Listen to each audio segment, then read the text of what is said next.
When Benjamin Franklin left the Constitutional Convention, a woman asked him what kind of government the delegates had created. He answered, "A republic, if you can keep it." It was more than a clever remark, it was a warning. Franklin understood that a republic is not kept alive by documents alone. It survives because its people choose responsibility over comfort, courage over complacency, and truth over convenience.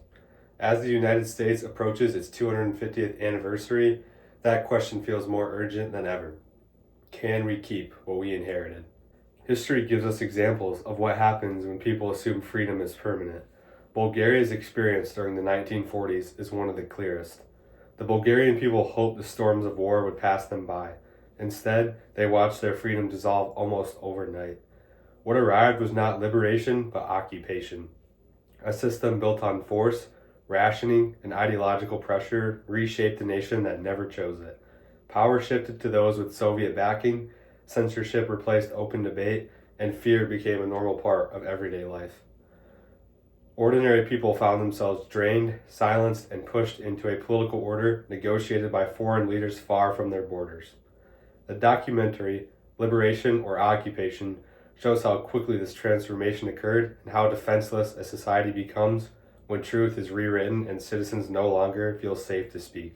This lesson is not just about Bulgaria. It is about how fragile freedom becomes when people stop believing they must defend it. Republics rarely fall because of a single dramatic event. They erode slowly. They weaken when citizens trade responsibility for comfort. They decay when people assume someone else will fix the problems. And they collapse when the public accepts that a small group should manage every part of life for them. But history also offers examples of renewal. After decades of democratic socialism, New Zealand learned this firsthand. By the early 1980s, its once productive economy was suffocating under state controls. Growth stalled, innovation weakened, and the country resembled a well-intentioned system that no longer worked. Then came the reforms of 1984. Price controls were abolished, subsidies were cut, and markets were opened. State-owned firms were forced to stand on their own. New Zealand rediscovered the truth that free people operating in open markets create prosperity that governments cannot manufacture. Economic freedom rebuilt confidence, revived entrepreneurship, and restored opportunity.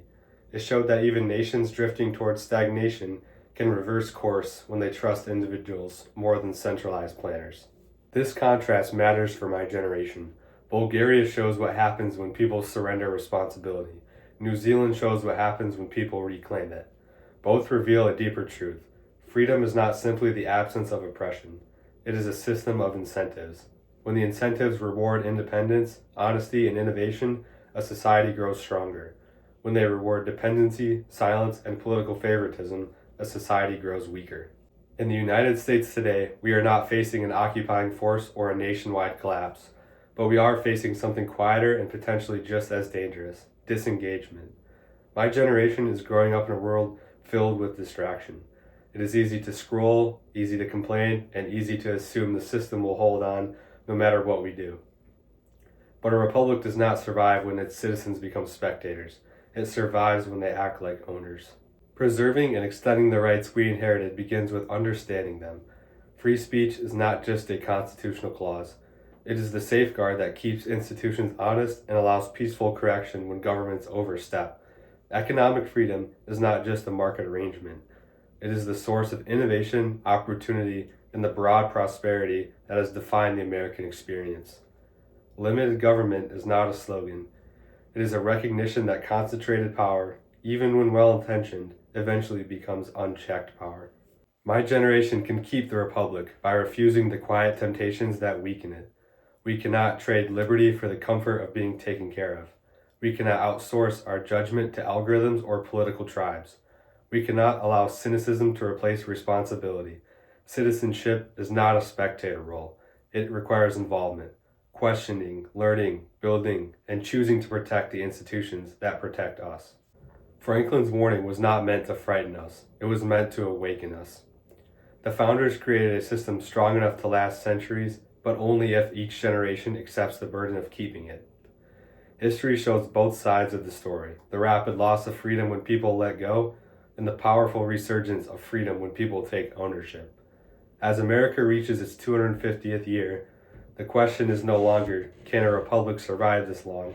The question is, do we still believe freedom is worth the effort?